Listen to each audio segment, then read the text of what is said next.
የአርቴታን ሂደቱን እመኑ። መርሃይና የ22 ዓመታት ትግስቱ ያፈራው ፍሬ። ትናንትና ምሽት በቪታሊቲ ስቴዲየም የተሰማው የዳኛ የመጨረሻ ፈሽካ ድምፅ ከበርንማውዝ ይልቅ በለንደን ከተማ ለሚገኙ የአርሰናል ደጋፊዎች ነጻነት አዋጅ ይመስል ነበር። በ37ኛው ሳምንት ፕሪሚየር ሊግ ጨዋታ ማንቸስተር ሲቲ በበርንማውዝ ሜዳ አቻ መለየቱን ተከትሎ የሰሜን ለንደኑ አርሰናል ከ2024 በኋላ ለመጀመሪያው ጊዜ የሊጉን ዋንጫ ማንሳቱ አረጋግጧል። አርሰናል ሻምፒዮንስ ሆነ የሚል ድምፅ መስማት አርሰናል ቻምፒዮንስ ሆነ የሚል ጽሑፍ ማንበብ ለበርካቶቹ ሰበር ዜናም በላይ ነው። ምክንያቱም ይሄ ድል አንድ የሊጉ ዋንጫ ማሸነፍ ብቻ አይደለምና ይልቁንም ለ22 ዓመታት የዘለቀ የናፍቆት የልብ ሰብረት ትዕግስትና ጽናት መግለጫ ነው። አርሰናል በለመጨረሻ ጊዜ ፕሪሚየር ሊጉን ዋንጫ ሲያነሳ በ2004 በአርሰን ቬንገር መሪነት ዓመቱ ሙሉ ሳይሸነፍ ዘ ኢንቪንሲብል ተብሎ በታሪክ የወርቅ ቀለም ይጻፍበት ወቅት ነበር። ከዚያም በኋላ ግን የሰሜን ለንደኑ ክለብ ያሳለፈው ፈተናዎች የተሞላ ነው። በፈተና ከሃይበር ወደ ኤሚሬትስ ስቴዲየም የተደረገው ሽግግር ክለቡ ለዓመታት ለከፍተኛ ሂዳ በማዳረጉ አርሰናል ኮከብ ተጫዋቾቹን ለመሸጥ ተገደደ። በሊጉ ከታላላቆቹ አራት ውስጥ ቶፕ 4 በሚባሉት መግባት ባለመቻል የቻምፒዮንስ ሊጉን ተሳትፎ ማጣትና የደጋፊዎች ተስፋ መቁረጥ ክለቡን ክፉኛ ፈተናዎች ቆይቷል።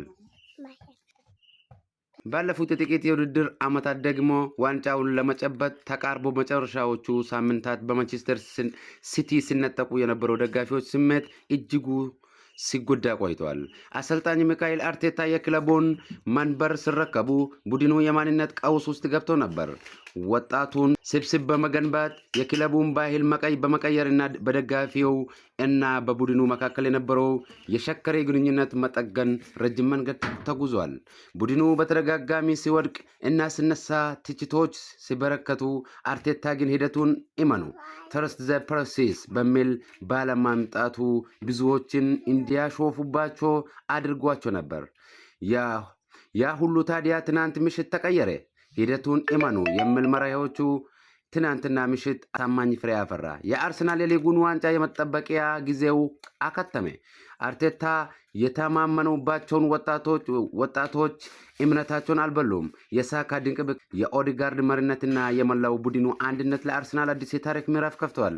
በትናንትና ውጤት ከለንደን እስከ አዲስ አበባ ከቶኪዮ እስከ ኒውዮርክ በዓለም ዙሪያ ያሉ አርሰናል ደጋፊዎች ወደር በሌለው በደስታ ባህሪ ውስጥ ናን።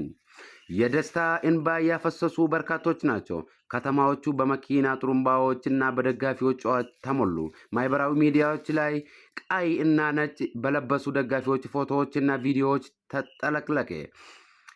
ላለፉት 22 ዓመታት በሌሎች ክለቦች ደጋፊዎች ይደርስባቸው የነበረውን ስላቅና ብሽቅሽቅ በትዕግስት ያሳለፉ የአርሰናል ደጋፊዎች ትናንትና ምሽት በኩራት አንገታቸውን ቀና ማድረግ ችለዋል።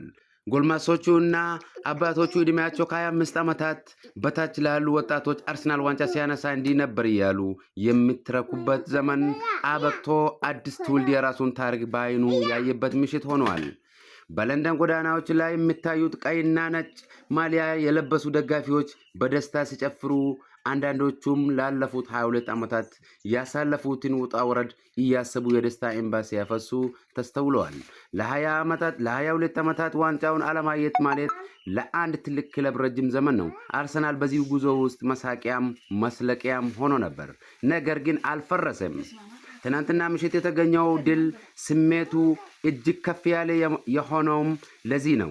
ይህ ድል በስቃይ ያለፉበት እና ብዙ ላብ የተገነባ ብዙ ትዕግስት ያበቁለት በመሆኑ ጣዕሙን ለየት ያደርገዋል።